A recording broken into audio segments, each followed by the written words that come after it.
Bonsoir, c'est une émission exceptionnelle que l'on vous présente ce soir. Notre invité, le professeur Gilles-Éric Seralini. Notre thème est simple, OGM. Le professeur Seralini s'explique. Bonsoir Alexandra. Bonsoir Jean-Louis. Eh bien oui, on a tout entendu sur cette étude au cours des 2 derniers mois. Un coup, c'est le scoop du siècle. Un coup, c'est la catastrophe. La communauté scientifique est à feu et à sang. La presse, vous le savez, s'est emparée du sujet. Et pourtant, il y a vraiment de quoi y perdre son latin. Alors le latin est une langue morte, la langue de bois ce soir aussi, on l'espère en tout cas. Oui, en tous les cas, on a tout fait pour qu'il n'y ait pas de langue de bois sur ce plateau. On a choisi des politiques concernées et puis des citoyennes averties. Professeur Seralini, bonsoir. Bonsoir. Bonsoir. Alors, Bonsoir. on ne se connaît pas, mais une question toute simple, familière, si vous me permettez. Comment ça va? Écoutez, je suis lassé des insultes ridicules, mais stimulé par la prise de conscience des citoyens. Il y a vraiment un fort soupçon, et nous allons l'expliquer ce soir. Bon, alors, à côté de vous, un dessinateur DGM, dessinateur gentiment méchant. Chonu, ça vous va? Oui, enfin, dites que je suis dégénéré. Enfin, c'est très agréable, vous avez vu, professeur. Bon. M'insulte aussi. Professeur, c'était génétiquement modifié. Oui, mais ça, c'est le cas depuis longtemps. Alors, Mais ça, c'est bon. Un peu de légèreté encore pour débuter cette émission. Vous aimez le marché, comme nous, le marché de Caen? J'adore le marché, la bonne chère, je suis bon vivant et j'y vais dès que je peux. Alors nous y sommes. Et puis on a des produits frais, et généralement des bons produits bio aussi. Alors nous y sommes allés, nous avons posé la question aux gens de savoir s'ils vous connaissaient, simplement, avec une photo. Connaissez-vous cet homme-là, mesdames, messieurs? Dites-nous. Je ne sais pas qui c'est. C'est pas vous, c'est pas lui. Je l'ai incarné dans W9 quand on a fait enquête criminelle. Ah d'accord, c'est le prof... ouais. Ah oui, c'est le monsieur qui a fait les analyses sur les OGM. Voilà, professeur Seralini. Voilà. Ça vous dit quelque chose, ces expériences-là? Ah non, moi j'ai peur des souris, alors ne montrez pas ça. C'est très bien qu'il y ait des professeurs comme cet homme à vouloir creuser le sujet, parce que je pense qu'on n'est pas suffisamment informé. Tout est étouffé à cause justement de cette partie financière qui est très importante. Il faut qu'on sache les produits qui ont des OGM et on n'achète pas, c'est tout. Je pense que c'est la seule façon. J'aimerais bien qu'on me dise et qu'on m'assure qu'il n'y a pas de risque à long terme, tout ça, pourquoi pas. On veut savoir quel est l'effet de ces produits-là sur notre santé. Vous imaginez sur les gens? Je sais pas, moi je sais que j'ai été atteint d'un cancer, alors je fais très attention déjà à ce qu'on peut manger. Puisque ces études-là sont contestées, qu'on reprenne ce qui est contesté et qu'on fasse des études longues sur les OGM. Il y a beaucoup de critiques sur la méthodologie de son travail. J'avoue que je ne sais pas à quoi en penser. Je crois qu'on est en train de le faire taire, non? C'est pas parce qu'on est seul contre tous qu'on a raison, donc voilà. Merci beaucoup. Je vous en prie, bonne journée. Au revoir. Merci madame, merci à tous d'avoir répondu à nos questions. Professeur Seralini, ce n'est pas parce qu'on est seul contre tous qu'on a raison, dit cette dame. C'est pas pour ça qu'on a tort non plus, mais je suis heureux de n'être pas seul. Vous savez, nous avons plutôt une bonne partie de la communauté scientifique avec nous, puisque plus de 220 chercheurs maintenant, et il en arrive tous les jours, nous défendent, notamment auprès de la fameuse revue américaine qui nous a publié, Food and Chemical Toxicology.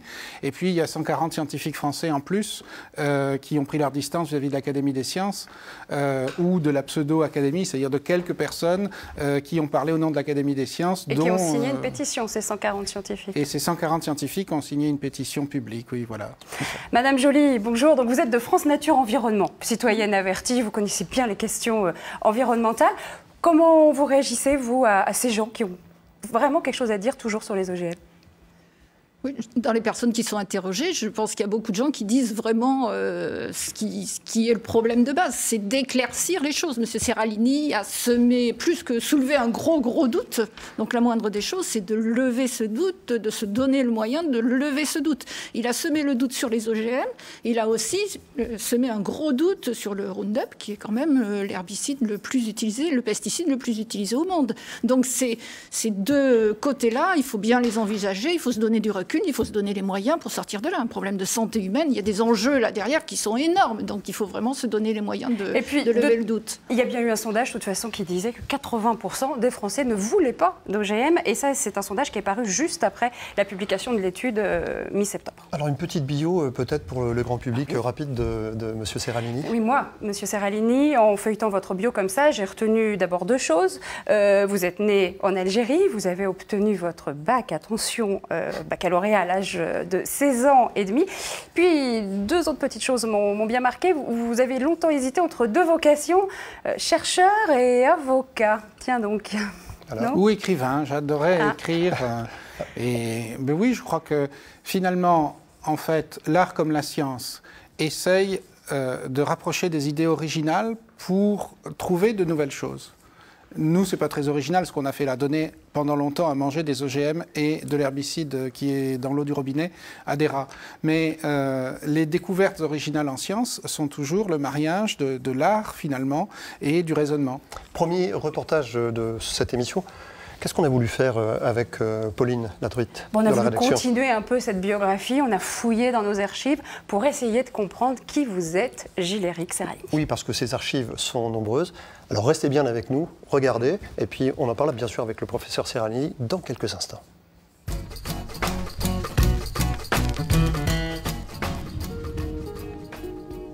Son nom a fait le tour du monde en une journée. Le 19 septembre, le grand public découvre ce chercheur, bien connu de ses pairs scientifiques et du lobby OGM. Car depuis 15 ans, Gilles-Éric Serralini étudie à Caen les effets des pesticides et des plantes transgéniques sur notre santé.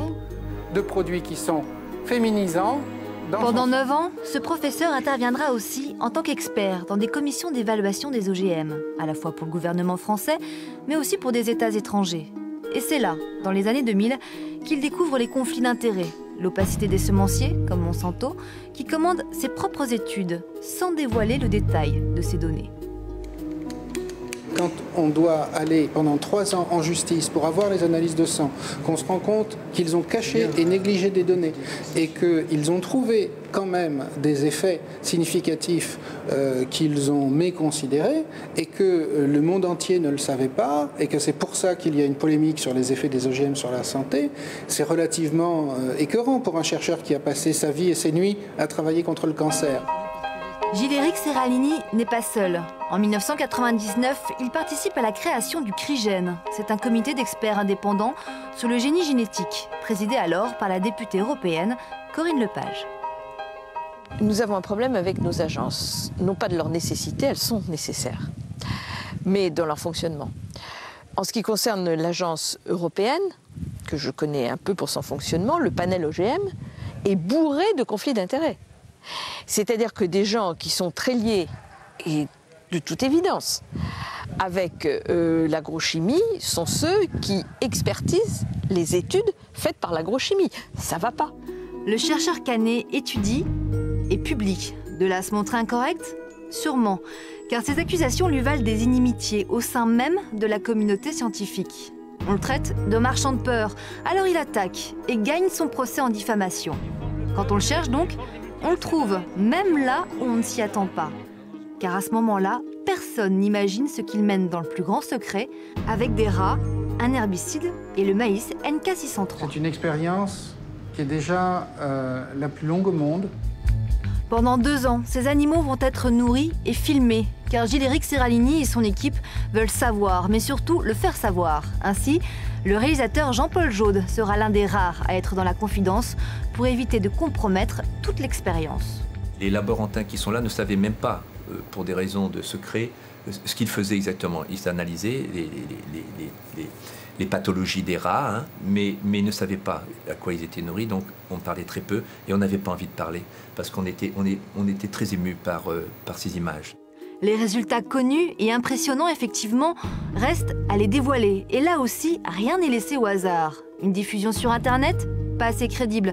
Alors l'étude va être relue et validée par le comité d'experts de la très sérieuse revue américaine Food and Chemical Toxicology, qui publie son texte le 19 septembre. Les images et la une du Nouvel Obs déclenchent l'artillerie médiatique et une avalanche de critiques. Très controversé, Gilles-Éric Serralini a néanmoins réussi son pari, briser la loi du silence, pour inciter les pouvoirs publics à agir. Professeur Serralini, est-ce que, comme l'écrit Le Monde il y a quelques jours, vous avez déjà gagné? Est-ce que ça vous convient, ce qu'on raconte ici dans ce reportage? Les images sont tout à fait convenables. C'est vrai ce qui est dit. Considérer que j'ai gagné, Moi, je n'irai pas jusque-là. Je considère que, oui, il y a une victoire à faire prendre conscience des risques. Nous n'avons jamais pensé que toute étude était parfaite, mais par contre, nous avons vérifié 1000 fois ce que nous avons fait. Et je crois que, en tout cas, ce que nous avons gagné, c'est de se faire questionner une partie de la communauté scientifique sur ces questions. J'ai reçu des propositions du monde entier pour collaborer, pour faire d'autres études. Donc, je crois que de ce point de vue, d'autres études seront refaites. Mais il faut vous avouer que je pleure tous les jours dans ma tête pour les personnes qui, entre-temps, parce que les gouvernements ne mettent pas de moratoire, sauf l'Inde, la Chine est en train de réfléchir et d'autres, eh bien, là, je pleure dans ma tête pour les gens qui seront contaminés, les enfants. Vous restez avec nous, professeur Serralini. Alors justement, Alexandra, on a envie d'en savoir un peu plus sur cette étude. On s'est dit surtout qu'il était peut-être important de replacer l'étude. Bien évidemment, vous la connaissez par cœur, mais pour nous tous, on va se rafraîchir la mémoire, revoir ces images dans le laboratoire et revoir le contexte de l'étude. Et là encore, vous restez bien avec nous parce que de la discussion, il y en aura, du débat, mais il faut rester durant avec nous 1 heure à peu près. Regardez.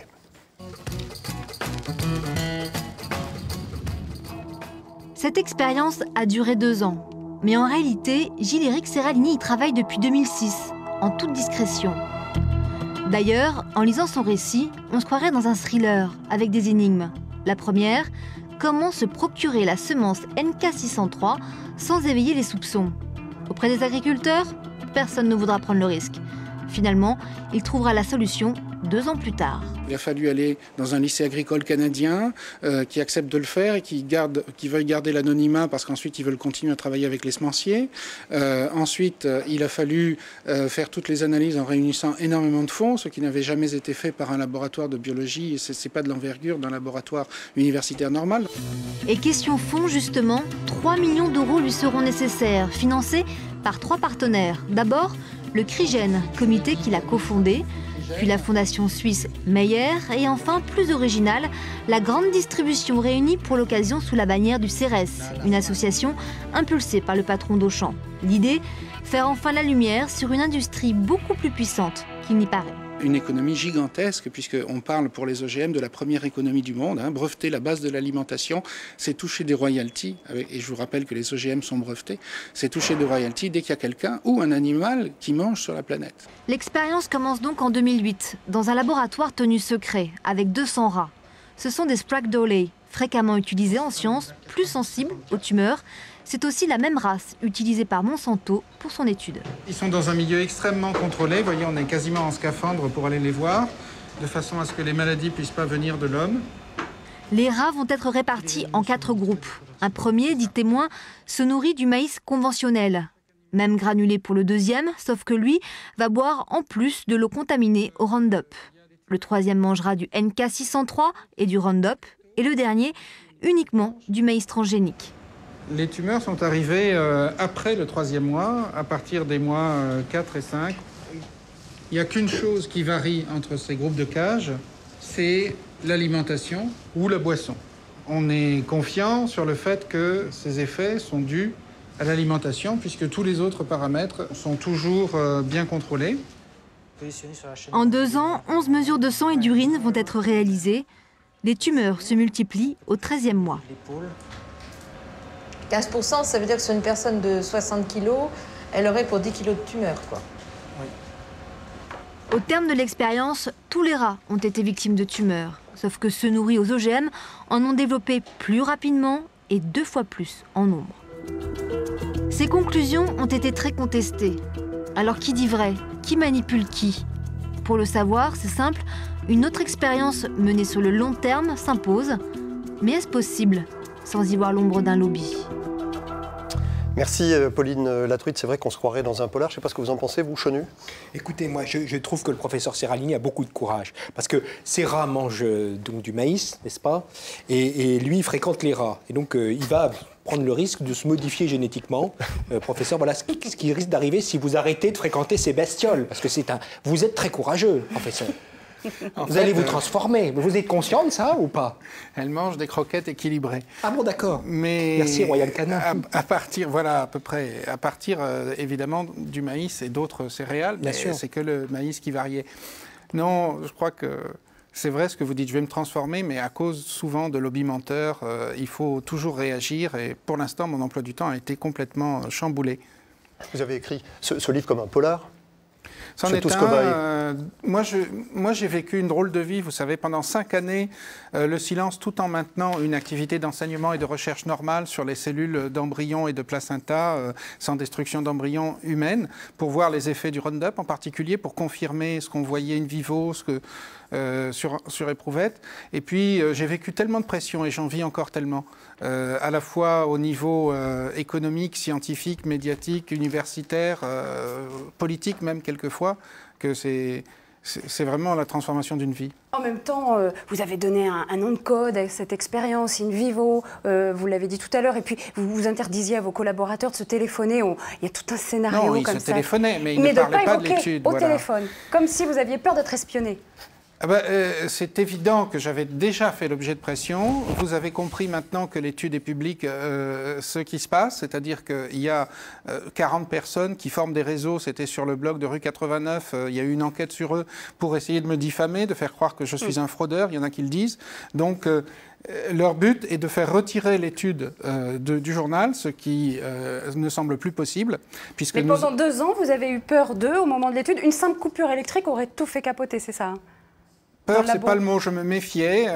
Je ne suis pas peureux de nature, mais je crois qu'il faut se méfier de ce qui ne peut pas faire sortir le résultat. Et puis j'avais en charge non seulement la santé publique, pour voir ce qui se passait vraiment, on n'avait rien anticipé. D'ailleurs, ça nous a coûté 150 000 € en plus d'analyser toutes ces tumeurs qu'on n'avait pas prévues. Et puis, il a fallu aussi savoir.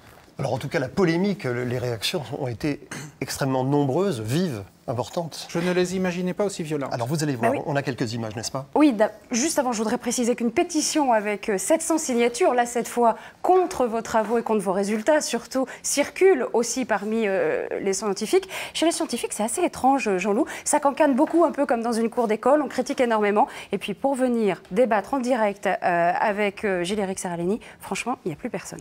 Donc ce sont des images, c'est le travail que vous avez fait. On va regarder, ça débute avec notre confrère Paul Amar. Regardez bien sur France 5 ce qui lui arrive à monsieur Paul Amar.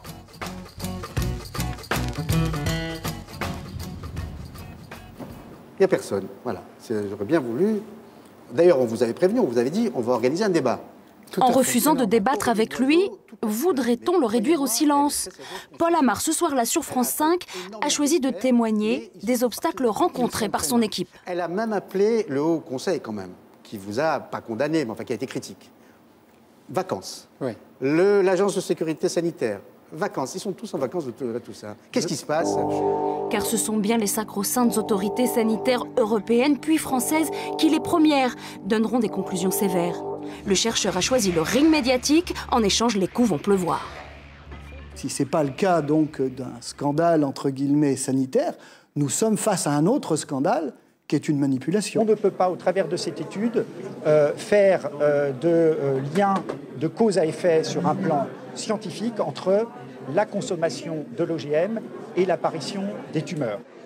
Dans ces agences siègent des comités d'experts composés de scientifiques, les mêmes qui, dans la presse écrite, se déchaîneront plus facilement qu'à l'écran.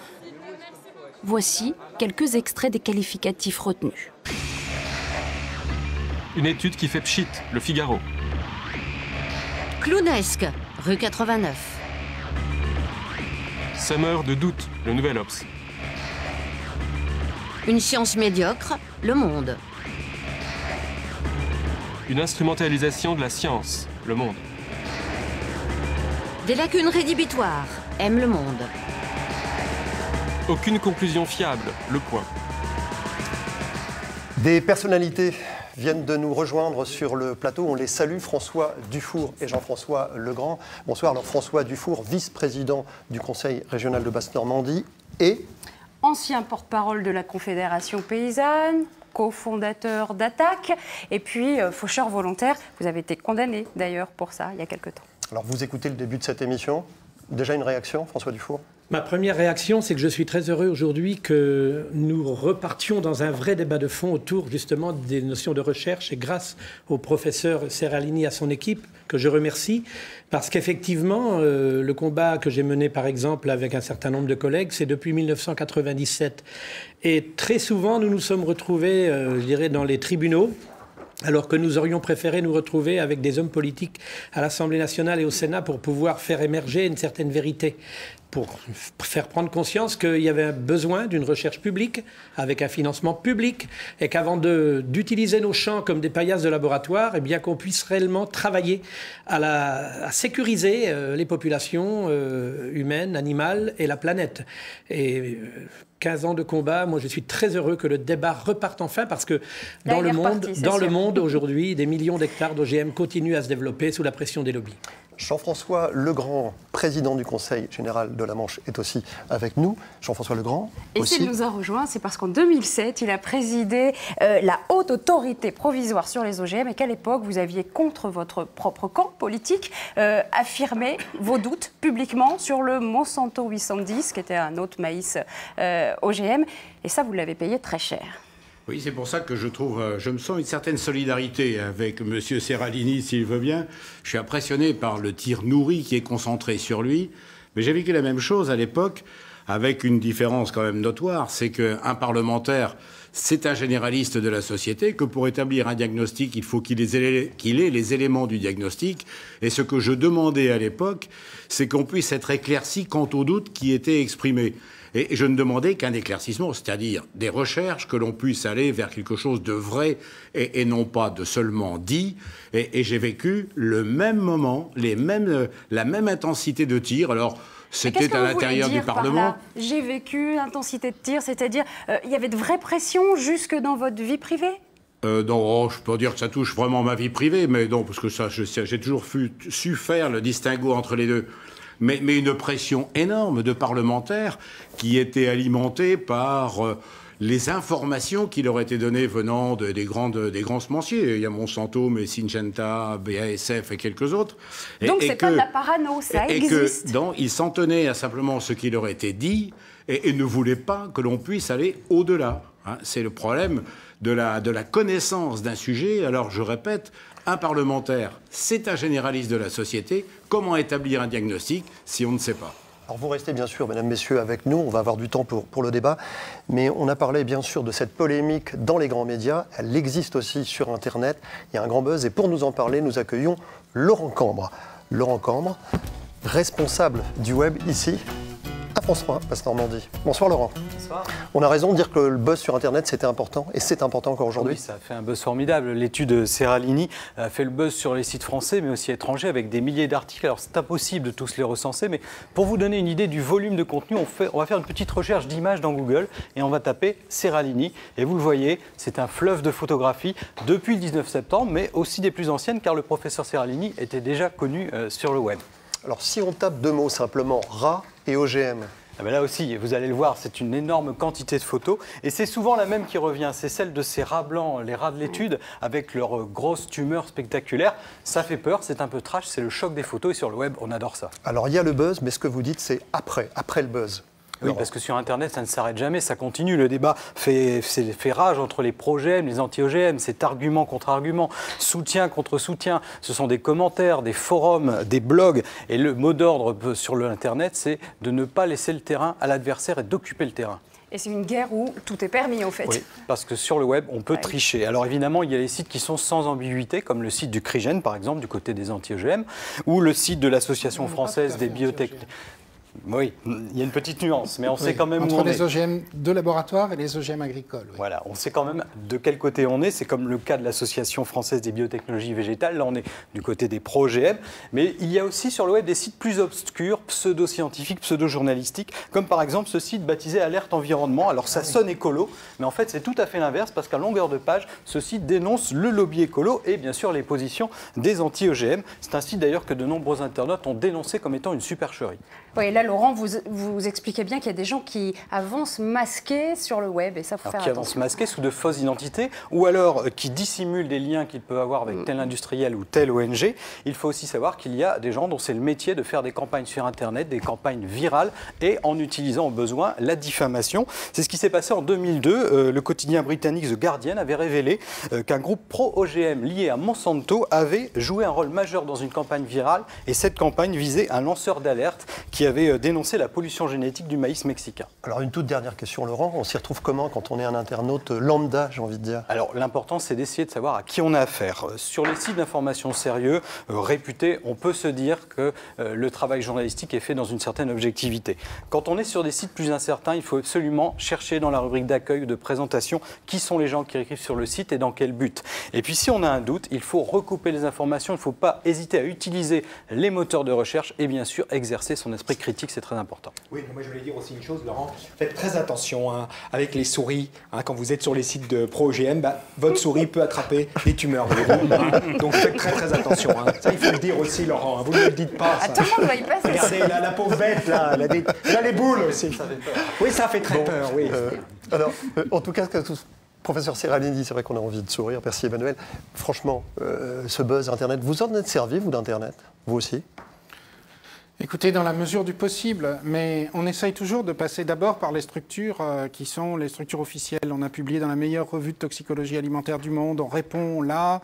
Je vais parler, débattre avec n'importe qui sur les plateaux de télévision ou de radio ou dans la presse. Je m'en suis servi, on ne peut pas dire ça vraiment parce que notre site internet mériterait d'être plus vivant. Je crois qu'il faut faire mea culpa là-dessus, mais je crois qu'il y a beaucoup de dénaturation et de dégradation. On s'est toujours posé la question, devait-on placer en diffamation des gens qui disent que je suis un fraudeur ou un escroc, ça a été dit. Je crois que c'est très grave et donc on se réserve le droit de le faire quand il y aura lieu. Procès, donc, éventuellement. Peut-être qu'on peut aussi encore dérouler cette émission avant le débat. On a rencontré des contradicteurs. Parce qu'on vient de parler d'Internet, mais il y a aussi une contradiction. Commençons avec un monsieur qui s'appelle Marc Lavielle. Oui, Marc Lavielle, il est du HCB. On a pu lire des tribunes de Marc Lavielle dans Le Monde où il a eu des mots très durs, effectivement, sur votre étude. Il faut dire qu'il est statisticien, un des grands spécialistes français, et il démonte totalement vos statistiques à vous. On l'écoute nous expliquer, non pas cela techniquement, mais la généralité de sa pensée. Marc Lavielle. Alors, il y a beaucoup de critiques qui vont bien au-delà des aspects purement scientifiques, et ça il faut bien le comprendre, et malheureusement, elles sont fondées, parce que normalement, quand on fait une étude scientifique, il y a des bonnes règles à suivre, des règles éthiques, de déontologie, et là, qui n'ont été absolument pas suivies. D'abord, il ne faut pas oublier qu'on est, aussi bien M. Seralini que moi-même, que beaucoup, on travaille pour la recherche publique, pour l'intérêt général. Normalement, notre objectif, c'est quand même de faire avancer la science en toute transparence. Et là, on est dans un cas totalement opposé, où on est dans l'opacité la plus totale. Il n'y a aucun échange d'argumentation vraiment scientifique. Le débat a été déporté sur les plateaux télé. Maintenant, c'est l'opinion publique qui prime devant les arguments scientifiques, encore une fois. Et ça, c'est totalement inacceptable. On ne peut pas imaginer que des pétitions vont décider de la validité d'une étude scientifique comme celle de M. Seralini. C'est totalement extravagant.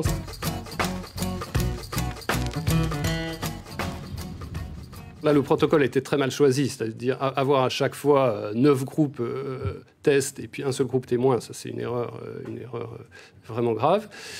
Maintenant, est-ce qu'on pourra un jour répondre? Bien sûr que non, jamais, il y aura toujours un doute. Le risque zéro n'existe pas. La science avance comme ça à petits pas, et dans le cas de l'évaluation des risques sanitaires pour un aliment, il y a des études, chaque étude apporte une part d'information. En l'occurrence, pour l'instant, aucune étude n'a mis en évidence une toxicité avérée des OGM. Ça ne veut pas dire, évidemment, que le risque n'existe pas, qu'il n'y a aucun risque. Mais pour l'instant, on n'a pas pu le démontrer. Donc, ce qu'il faut, c'est avancer petit à petit. Le problème de cette étude, c'est que, encore une fois, comme elle a été extrêmement mal conduite, elle ne peut pas être retenue comme élément à charge contre les OGM. Alors, on a évidemment envie d'entendre votre réponse, professeur Seralini, puis on demandera évidemment à tous nos invités. Que dites-vous, que répondez-vous à ce que annonce ce que dit M. Lavelle? Les arguments sont à peu près creux pour moi. C'est le problème. C'est-à-dire que il n'y a pas assez de contrôle. C'est pas ce que nous dit l'éditeur scientifique qui nous félicite pour notre étude, qui est classée top première des études les plus citées au monde déjà aujourd'hui. Je pense que bien sûr on peut critiquer, mais nous avons pris 200 rats. Vous savez que Monsanto en nourrit 40 pendant seulement 3 mois. Nous en avons testé 200 avec, c'est vrai, 4 traitements, dont un traitement contrôle. Et puis, il y avait des très, très faibles doses. Nous avons été surpris de voir à très, très faible dose des effets. Je crois que surtout qu'il faut dire... Moi, j'ai bien aimé ce qu'a dit le journaliste concernant les sites Internet. Il faut savoir qui parle. Et il faut savoir que Marc Lavelle a un double discours, c'est-à-dire qu'il a analysé les études statistiques de Monsanto pour dire elles ne sont pas bonnes, mais je ne m'oppose pas à ce que ça soit commercialisé. C'est-à-dire que sur les tests... Monsanto ne peut pas dire qu'il y a l'innocuité. Il a été assez honnête là-dessus en 2010. Soyons sérieux, à qui doit bénéficier le doute, aux citoyens ou à Monsanto? Soyons juste un instant sérieux. Ou je suis un complet fraudeur, ou alors le doute doit bénéficier aux citoyens. Donc, c'est quoi cette histoire de... Quand le meilleur statisticien de l'Académie des sciences, ou le seul, qui n'a pas été consulté lors du soi-disant avis de l'Académie des sciences, nous dit bravo, et moi je trouve des choses, et quand on a étudié la meilleure méthode au monde en statistique qui s'appelle OPLSDA et qu'on trouve des choses, et que la meilleure revue en toxicologie alimentaire au monde vous dit, bon, on vous publie, c'est que, ok, ils ont analysé pendant 4 mois, lui, pendant 2 semaines. Et puis il nous a montré des statistiques à la réunion de l'HCB que nous avons fait, où j'ai été très mal accueilli, qui disent, écoutez, on ne peut pas conclure ni dans un sens ni dans l'autre. Oui, ils l'ont bien dit. Alors, il y a aussi à qui doit bénéficier le doute? Vous allez écouter un autre contradicteur. Oui, absolument, qui s'appelle Yvette Daté. Alors Yvette Daté, vous l'avez rencontrée, vous la connaissez bien, on la présente quand même, Alex. Juste pour entendre les arguments, alors là c'est l'AFBV, l'Agence française des biotechnologies végétales. Biotechnologie, pour ceux qui ne savent pas, c'est un joli mot. Contre lesquels j'ai gagné en diffamation. Voilà, alors, on écoute Madame Yvette Daté, et puis bien sûr, après, on donne la parole à tous nos invités. Selon moi, cette étude n'apporte aucun élément supplémentaire. C'est d'ailleurs ce qu'ont dit les autorités sanitaires qui ont été saisies, c'est-à-dire l'EFSA en Europe, l'ANSES et le HCB. Le HCB n'est pas une autorité sanitaire, mais il est là pour étudier les risques pour la santé et l'environnement des OGM. Donc toutes ces agences ou commissions ont bien dit que cette étude n'apportait rien de nouveau. Je pense malheureusement que c'est plus compliqué que ça. C'est pas lobby pro-OGM contre lobby contre OGM. Non, c'est plus compliqué que ça. C'est aussi un combat contre la mondialisation, contre les monopoles. Et j'ai vraiment le sentiment, et je l'aurais dit d'ailleurs déjà, que tout ce qui est fait aujourd'hui, au lieu d'aller contre le monopole, va pour le monopole, puisque en fait, ils rendent les dossiers tellement compliqués à réaliser que seules des grosses industries sont capables de donner des dossiers qui sont conformes aux demandes des commissions. Ça profite à d'autres. Et en France, c'est vraiment catastrophique parce que finalement, nous étions très bien placés en matière de biotechnologie. Toutes les firmes semencières avaient la capacité de développer avec leurs propres germplasmes, leurs propres ressources génétiques, des biotechnologies pour produire des variétés qui soient plus productives, productive dans le bon sens, c'est-à-dire en utilisant moins d'entrants, en utilisant moins d'eau. Et en réalité, avec tous ces problèmes de conflits de publication, de fauchage des essais, d'absence de possibilité de faire des essais en champ, nous avons pris 20 ans de retard en matière de développement agronomique potentiel de ces biotechnologies. Merci Madame Daté. Alors professeur Seralini, nous, le grand public, on n'arrive pas toujours à s'y retrouver. Que dire? Quelle réponse apporter à Madame Daté? Puis ensuite, vraiment, on fait le tour de table. J'ai siégé pendant 9 années aux côtés de Madame Daté dans la CGB, la Commission du génie biomoléculaire, l'ancêtre du HCB. Elle a jamais pris position pour faire des tests au-delà de 3 mois. Ça, déjà, c'est un non-sens scientifique. Et ensuite, il faut savoir que elle est dans une famille de grands semenciers et il est extraordinaire qu'elle ait dit 3 contre-vérités. Lesquelles? Alors, la première, c'est qu'il y aura moins d'intrants, plus de productivité. et ensuite qu'on va faire moins d'eau. Idéologiquement opposé. Mais non, mais c'est pas ça. Mais il n'y a aucun OGM sur la planète au niveau alimentaire qui fasse ça. Ils font pas. Il n'y a aucun gène pour améliorer la productivité. C'est pour pouvoir supporter des herbicides, pour pouvoir tolérer des herbicides ou produire des insecticides. Il n'y a aucun gène qui permette de réduire l'eau et il n'y a aucun gène qui permette de faire moins d'intrants. C'est le contraire. Monsanto a multiplié par 10 à 15 les quantités de Roundup qu'il met sur les OGM. C'est un vrai problème, cette espèce de discours faussement scientifique qui est publicitaire. Madame Joly, qu'en pensez-vous, vous, de tout ce que vous entendez depuis le début de cette émission? Je ne suis pas chercheur, donc je ne vais pas me permettre de juger si l'échantillon, statistiques, etc. Ouais. Je voudrais apporter un témoignage quand même. Je siège beaucoup pour France Nature Environnement sur les problématiques abeilles. Et j'ai donc eu l'occasion d'éplucher les avis de l'ANSES sur ces sujets-là. Et en particulier, je peux témoigner que ces avis se basent pour donner un risque acceptable sur, par exemple, les problématiques de Cruiser-colza, sur 2 fois 6 ruches devant 2 hectares de colza. En sachant que une ruche sur 6 rats pour une patate transgénique. Voilà. Donc, bon, si l'étude de M. Serralini est peut-être critiquable, ça, je ne suis pas capable de le juger. Un poids de mesure. Mais il y a un moment où il faut définir des protocoles qui tiennent réellement debout. Vous savez que nous avons suivi toutes les normes environnementales de l'OCDE, c'est-à-dire c'est au moins 10 rats pour étudier la biochimie dans son ensemble. On a entendu. Oui, non, je voulais juste dire une chose. Moi, j'apporte mon soutien au professeur Serralini. Regardez, Madame Daté nourrit ses poules avec des œufs de semences, et ces poules, voilà, elles ont les mêmes tumeurs que les rats. Vous avez vu, professeur? Regardez, elles ont des dents en plus maintenant, et elles font oui, il y a un problème. Alors, Madame Daté, il faut rappeler Madame Daté. Merci Chonu. On a entendu aussi qu'elle place le débat sur le terrain politique. C'est forcément un débat contre la mondialisation, quand on est contre les OGM. Monsieur Legrand, ça vous fait réagir comment? Parce que altermondialiste, Monsieur Legrand, vraiment? Pardon? Vous êtes altermondialiste? Non, mais attendez, il faudra savoir ce que vous mettez derrière altermondialiste, un autre débat, je suis prêt à revenir. Simplement, revenir sur, vous avez rappelé que j'avais présidé la haute autorité provisoire consacrée au Monsanto 810. C'était quoi ça? C'est une proposition que j'avais faite au gouvernement d'organiser la rencontre entre la société civile, les savoirs profanes, et les scientifiques, les savoirs experts. Et cette rencontre, elle était destinée simplement à ce que les gens puissent se poser des questions et qu'on évalue globalement un risque, mais pas seulement sous le prisme scientifique, mais sous le prisme sociétal. Et de fait, ça avait donné quand même un certain nombre de résultats. Je ne veux pas y revenir. Les scientifiques unanimes disant que des tests à 90 jours, c'était notoirement insuffisant, qu'il fallait aller au-delà, qu'il y avait des événements nouveaux qui étaient intervenus, des animaux non cibles qui étaient touchés par le Monsanto 810, des lépidoptères, des lombriques. Alors, reste à le prouver d'une manière beaucoup plus générale, mais il y avait quand même des alertes qui étaient données. Et puis, 13 ou 14, je crois, d'août, qui méritaient une investigation.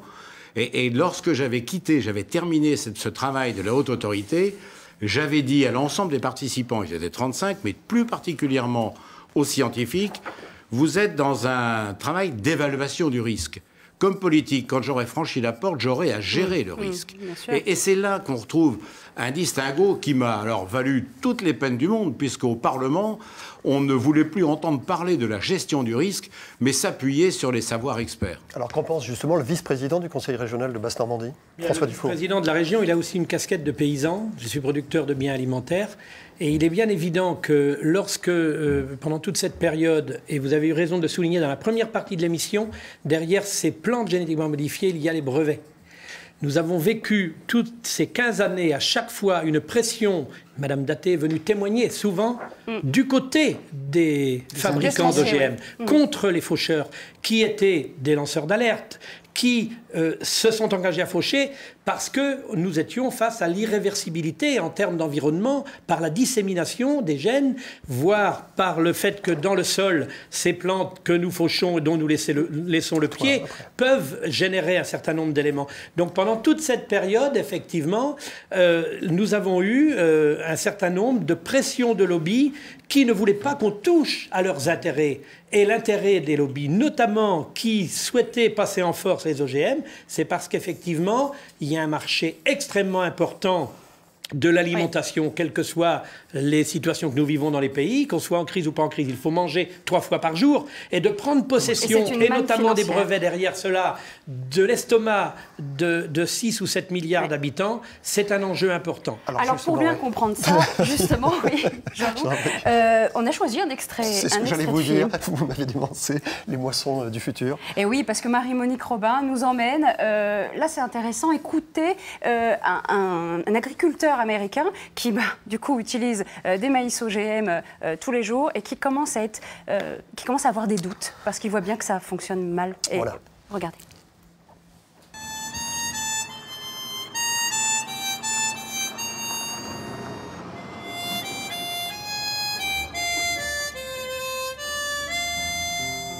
Dale Lesser exploite 480 hectares de soja et de maïs transgénique dans le Midwest américain. Contrairement à Eleazar, son collègue mexicain, il est obligé de racheter chaque année de nouvelles semences car les OGM sont protégés par un brevet. Ses coûts de production ne cessent d'augmenter en raison de la résistance développée par les insectes et les mauvaises herbes aux pesticides chimiques ou transgéniques. C'est du maïs transgénique ? Oui, cette variété est ce qu'on appelle un OGM triple. Elle comprend un gène pour la pyrale du maïs, un autre pour la chrysomèle des racines du maïs et un gène de résistance à l'herbicide Roundup. La semaine dernière, nous avons rencontré au Mexique un producteur de maïs qui pratique le système de la milpa. Vous savez ce que c'est ? Non, j'ai jamais entendu parler. C'est une combinaison de plantes. On cultive en même temps des citrouilles, des haricots et du maïs. Quels sont d'après vous les avantages ? J'imagine que si on a plus de biodiversité, on a moins de problèmes avec les parasites.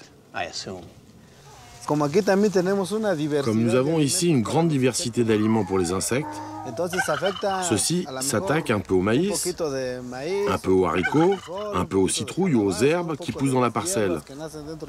Au bout du compte, ils ne constituent jamais un problème. C'est le problème des monocultures. Si tu fais du maïs et du maïs, finalement les parasites sont de pire en pire. Et tu dois utiliser tellement de pesticides et d'herbicides que c'est très mauvais pour l'environnement. Ici, nous n'appliquons absolument rien. Ni engrais, ni insecticides, ni herbicides. Aucun produit chimique pour contrôler les ravageurs ou les mauvaises herbes. Voilà, c'était un extrait du film de Marie-Monique Robin, Les Moissons du futur. Vous le connaissez, ce film, professeur Seralini? Je l'ai vu, oui, un très beau film. Et très bon film, c'est important, on parlera aussi de Tuskobaï dans quelques instants. Là encore, c'est une vision globale du monde qu'on doit avoir? Absolument. Vous savez, moi je suis surpris de ce Moyen-Âge de la connaissance dans lequel nous vivons. J'ai beaucoup de respect par ailleurs pour la connaissance qui était là au Moyen-Âge, mais vous vous rendez compte que il y a une opacité totale sur la composition des produits. Prenons le principal herbicide du monde qui a été évoqué, le Roundup. Ils ont le droit de ne pas déclarer ce qu'ils mettent en dessous de 15%. Et nous sommes en train de découvrir la toxicité des produits qui sont mis en plus. Et d'autre part, il y a une opacité totale sur les analyses de sang des rats qui ont mangé le même maïs OGM que le mien, mais seulement pendant 3 mois.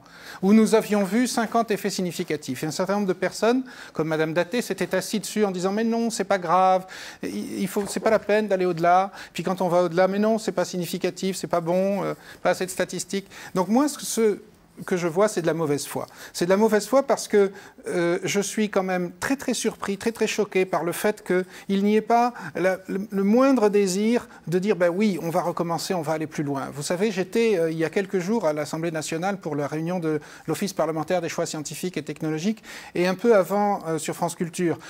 Eh bien, le président du HCB a dit on va réfléchir sans doute pendant 1 an pour savoir s'il faut aller plus loin. On croit rêver après ce qu'a évoqué M. que vous font les scientifiques quand même, en vous disant finalement, certains scientifiques vous feront ce reproche de dire finalement, bah, vous faites beaucoup de télévision, vous utilisez beaucoup les médias, et voilà. Non mais oui, on nous a dit la médiatisation, vous sortez un livre, un film, vous comprenez, c'est pas beaucoup scientifique. Mais quand vous regardez, j'ai dénoncé dans mon livre tous les gens qui m'ont critiqué.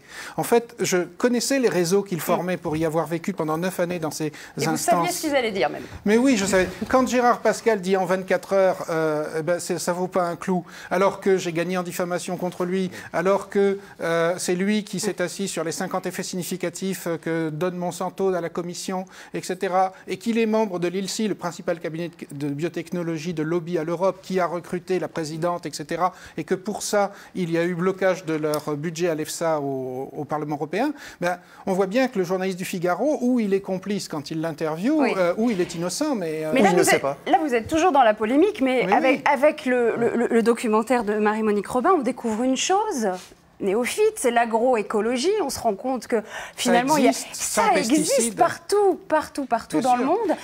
Quand elle dit à cet agriculteur américain, vous connaissez, on voit bien qu'il n'a absolument pas cette culture. On a mangé pendant 145 000 ans grâce à l'agroécologie. Alors, d'abord, Chenu. Juste une chose. La preuve, c'est que le président de la République, maintenant, vous avez écouté, professeur. Avant, il avait des tumeurs parce qu'il était... Voilà, et puis maintenant, il a arrêté les OGM. Regardez, ça se voit tout de suite. Il n'a plus de Alors, qui prend la parole d'abord? Monsieur Legrand. Si vous permettez simplement, Monsieur Serralini s'est intéressé à la santé humaine et c'est un vrai sujet. Mais on a la même réaction des milieux scientifiques à l'égard des deux autres grands enjeux que sont les OGM sur la biodiversité. Lorsqu'on s'aperçoit que la biodiversité est attaquée, on l'a dit, il y a des espèces non cibles qui sont touchées. Mais on ne veut pas continuer, je n'ai jamais pu obtenir qu'il y ait une poursuite de la réflexion quant aux attaques sur la biodiversité. Or, la biodiversité, c'est quelque chose d'énorme, c'est l'assurance vie de la planète. C'est ça qui nous permettra de surmonter les crises, les changements globaux, etc. Mais ça vaut également sur l'économie. Il y a un point qu'on n'a pas beaucoup évoqué, et moi qui me percute mais alors vraiment profondément. Est-ce que le fait d'être obligé pour un agriculteur de racheter sa semence tous les ans, alors même que la contamination par le pollen risque de faire disparaître petit à petit les semences non OGM, alors j'extrapole très vite, on en fait les maîtres du monde végétal de ces grandes entreprises. Et là, c'est du monopole qui est inacceptable. François Dufour. Ce que je partage ce que vient de dire Jean-François Legrand. Il est bien évident que la monoculture telle que cet agriculteur américain nous l'a décrit dans le film, c'est la résultante d'un processus de prise de contrôle de grands marchés à l'export, qui vise à standardiser effectivement un type d'alimentation sur la planète, à industrialiser les chaînes de production et à se dire finalement qu'on va tous manger de la même manière. Alors il y a les grandes plaines céréalières qui font maïs, maïs, maïs, maïs, blé, blé, blé, blé. Si on n'a pas de rotation de culture, si on n'a pas de culture intermédiaire, si on n'a pas les moyens de remettre de la biodiversité et faire en sorte qu'on vive dans un milieu un peu plus naturel où les insectes vont parfois être repoussés simplement parce qu'une culture intermédiaire ne les accepte pas, alors là, la planète est fichue. Et c'est cela que nous assistons aujourd'hui. Et si vous permettez, on a des zones comme ça au nord de l'Argentine qui sont occupées par du soja OGM et sur lesquelles aujourd'hui, il n'y a plus de possibilité d'avoir une autre production que ce type de soja. On stérilise les sols.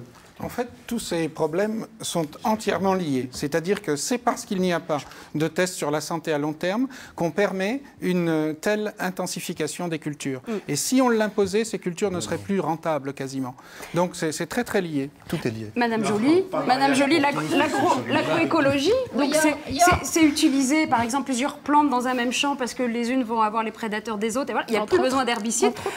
Vous avez envie qu'on arrive à une agriculture qui n'utilise plus d'herbicides et de pesticides, vous qui les connaissez bien, ces pesticides? Pratiquement plus. Il faut vraiment que ça devienne quelque chose d'exceptionnel. Elle ne dit pas qu'il faut jamais de pesticides, mais il faut que ça devienne quelque chose de très exceptionnel. Il y a un rapport auprès de l'ONU qui a été rendu cette année qui indique que l'agroécologie permettrait de doubler la fourniture alimentaire sur la planète. C'est ce qu'explique d'ailleurs, c'est ce qu'explique les moissons du futur. On dit toujours le bio ne peut pas nourrir la planète. Marie-Monique Robin prouve que c'est faux. En tous les cas, elle nous permet de penser que c'est faux. On passe notre temps à entendre qu'on est obligé d'utiliser des pesticides de plus en plus forts, que c'est absolument indispensable parce qu'il faut augmenter la fourniture alimentaire d'ici le milieu du siècle.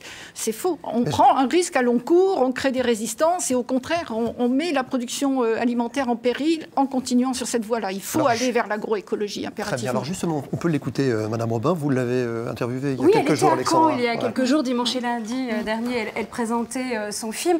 Ce qui est intéressant avec Marie-Monique Robin, c'est qu'elle a aussi écrit un autre documentaire, Le Monde selon Monsanto. Elle les connaît très bien et forcément tout ce qu'on dit là et tout ce qui vous arrive, Gilles-Éric Seralini, c'est très parlant pour elle. Elle nous en parle. Vous restez avec nous, bien sûr. On se retrouve dans quelques instants. Monsanto, que je connais bien, quand même, a toujours dit qu'il n'y a pas de problème avec les OGM. Bon, d'accord, je veux bien les croire. Mais pourquoi est-ce qu'ils se sont toujours opposés à ce qu'une étude de 2 ans, voilà, c'est ce que vient de faire Gilles-Éric Seralini, il y en avait une autre avant en Italie, je l'avais interviewée, celle qui avait fait ce travail, il y en avait une de 110 jours qui avait été faite en Écosse, j'ai aussi interviewé les scientifiques, à chaque fois ils ont perdu leur travail, à chaque fois ils se sont trouvés à la rue, c'est quand même assez étonnant. J'ai toujours dit donc à Monsanto, pourquoi n'encouragez-vous pas justement une étude de 2 ans absolument transparente, personne ne pourra critiquer, vous voyez, comment elle est faite, etc. Et vraiment, on publie les résultats, etc. Et puis, si vous êtes tellement sûr qu'il n'y a pas de problème, ben, c'est terminé. Vous voyez, au bout de 2 ans, terminé, et puis voilà. Ils n'ont jamais voulu ça. Et que ce que je constate avec Seralini, c'est ce que j'ai constaté avec d'autres scientifiques. Par exemple, l'université de Berkeley, en Californie, où vraiment une cabale terrible montée comme ça en 2 jours avec des scientifiques qui partout écrivent en disant ce sont des militants, c'est un militant, c'est pas un scientifique, il faut retirer l'étude de la publication. Mêmes arguments, même mode de fonctionnement et même personne derrière. Donc c'est quand même très troublant. Donc voilà, pour l'instant, je pense que c'est une raison de plus d'être prudent avec les OGM et d'exiger que on puisse faire des études toxicologiques au minimum de 2 ans pour enfin vider cet abcès qui dure depuis 15 ans quand même.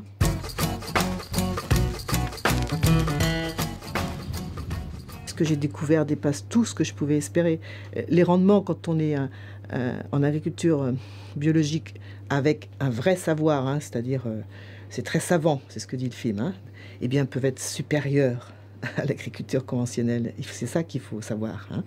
Et donc, et dans tous ces paysans que j'ai rencontrés sur 4 continents, ils vous disent tous, nous n'avons jamais de problème de mauvaises herbes, nous n'avons jamais de problème de ravageurs, parce que dans notre modèle, quand il y a des ravageurs, il y a aussi les prédateurs des ravageurs qui sont là.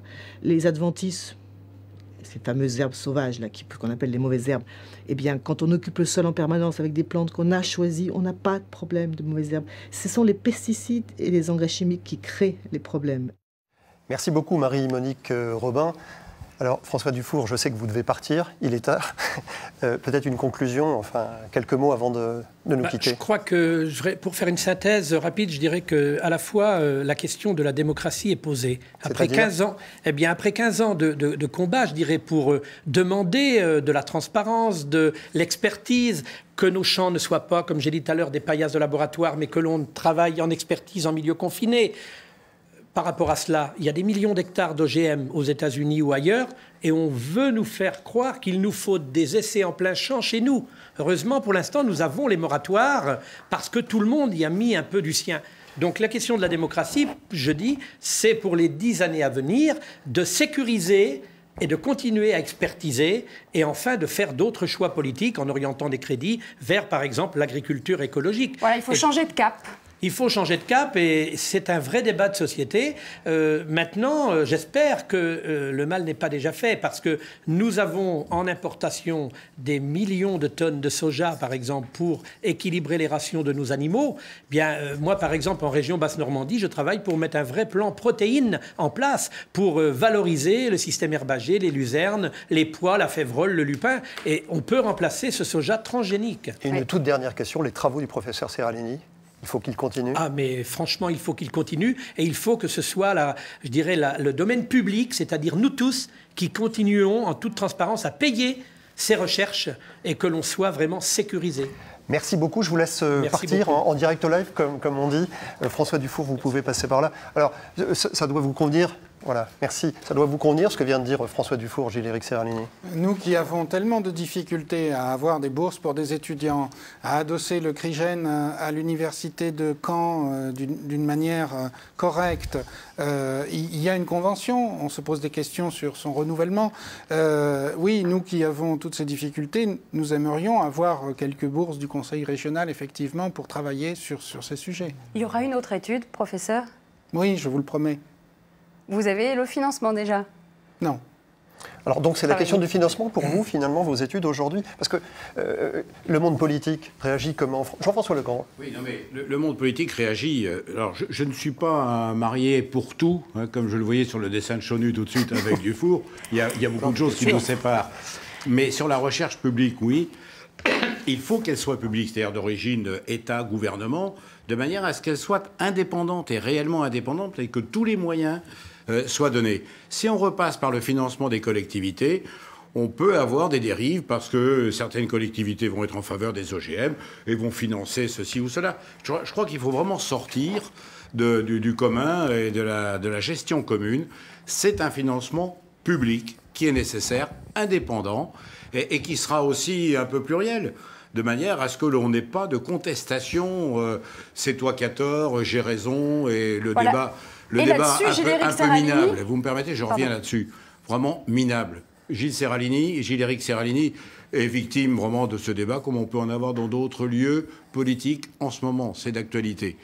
Et je crois que, en tant que politique, il faut à chaque fois, je vous disais, on est des généralistes de la société, savoir s'élever, c'est-à-dire prendre de l'altitude pour mieux comprendre. C'est De Gaulle, je crois qu'il disait que dans la difficulté, prenez les chemins qui montent.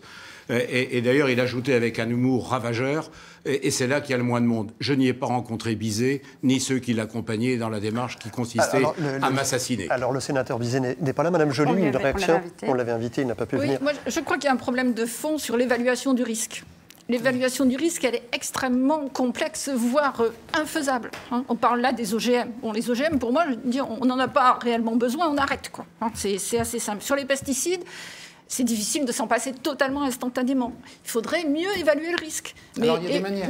Mais c'est quand même très lourd, très, très difficile. Donc il y a un moment où la position de la FNE, c'est de dire apprenons surtout à nous en passer, apprenons à en faire autrement et mettons des financements sur l'agroécologie en grande partie. France Nature Environnement. Voilà, sur les fameuses réductions de 50% des pesticides et au-delà. C'est surtout là-dessus qu'il faut travailler. Bien, madame, la réponse du professeur Serralini. Alors, il y a des manières d'évaluer le risque aujourd'hui qui ne sont pas évidemment totales et qui sont perfectibles, mais on en est au b.a.-ba. Je donne un exemple sur les pesticides. Nous avons fait là la première étude au monde sur un pesticide dans sa formulation qui dure 2 années. Vous vous rendez compte que c'est une petite équipe universitaire qui va pour la première fois au monde étudier un pesticide tel qu'il est vendu à l'agriculteur ou au jardinier et qui va le diluer à la dose de l'eau du robinet pour le donner pendant 2 années au rat, c'est-à-dire ce que mangent nos enfants, ce que boivent nos enfants quand ils boivent l'eau du robinet, c'est-à-dire la plupart des enfants. Donc vous vous rendez bien compte qu'il y a un vrai problème parce que dans ces pesticides, la composition est secrète et, comme je l'ai dit tout à l'heure, l'analyse de sang est secrète. Or, nous trouvons un nombre effroyable de tumeurs qui est 3 à 4 fois plus que les témoins, qui évidemment développent un peu de tumeurs, mais en fait, il aurait été ridicule de prendre une souche tout à fait insensible parce qu'elle n'était pas représentative de la population humaine. Donc il faut absolument, pour pouvoir mieux évaluer le risque, et ça je le demande très solennellement aux politiques, de lever le secret sur la composition des produits et sur les analyses de sang. Et si on fait ça et qu'on met ça sur Internet, je le demande, cette levée de transparence, que tous les journalistes s'emparent de ce qu'a dit récemment le président de l'Office parlementaire des choix scientifiques et technologiques. Mais tout le monde peut l'avoir, tout le monde peut l'avoir. Non, c'est faux, c'est entièrement faux. On vous la donne avec un copyright au compte-gouttes, vous avez le droit de la photocopier dans un bureau caché, et puis c'est tout. Et ça, c'est pas ça qui va permettre l'évaluation du risque. Donc si on fait ça, si on lève la transparence sur tous les tests qui sont faits sur les pesticides, je vous assure, on sort de l'agriculture à pesticides. Parce qu'ils sont évalués, j'allais dire, comme si c'était des cochons qu'ils faisaient. C'est-à-dire pratiquement rien. 1 mois, le Roundup, on nous a dit que l'ANSES n'avait pas les tests sur le Roundup, que c'était en Allemagne dans un bureau caché.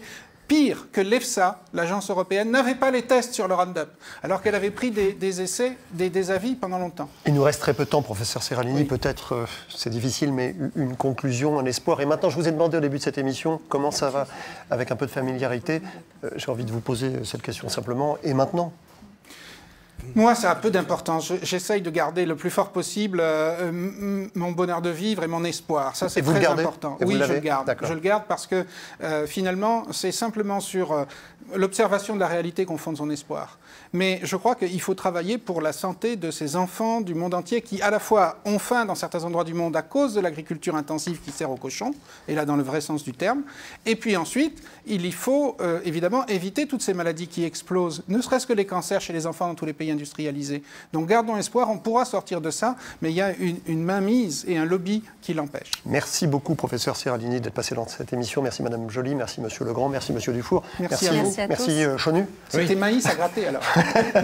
Maïs à gratter. Vous aviez choisi la pomme, merci. Voilà, un bouquin, Tous cobayes, on se dépêche, il nous reste 40 secondes. Le film Tous cobayes sera en DVD dans 6 mois dans le commerce. Pour l'instant, il n'est pas là. Et puis un petit mot pour Marie-Monique Robin, on rappelle. Oui, c'est 1h30 pour comprendre l'agroécologie qu'on a un peu évoqué dans dans cette émission. Est-ce qu'on peut dire que Galilée a failli mourir brûlé parce qu'il estimait que la Terre tournait autour? C'était le Soleil qui tournait autour. Félicitations, ce sera votre conclusion. Peut-être la conclusion de M. Chenu. Mais écoutez, les OGM sont partout. Regardez à l'UMP, maintenant, on ne sait plus où donner de la tête. Hein. Donc c'est très très grave ce qui se passe. Voilà. Est-ce que ce sera Copé, Fillon, c'est terminé, Juppé peut-être. Enfin voilà, c'est une catastrophe. Il faut faire revenir le général de Gaulle et le professeur Serralini, bien sûr. Au revoir, mesdames, messieurs. Merci beaucoup, Alexandra. C'était un plaisir. On se retrouve en janvier. En janvier, en 2013. Au revoir. Merci à tous pour cette émission. Merci beaucoup.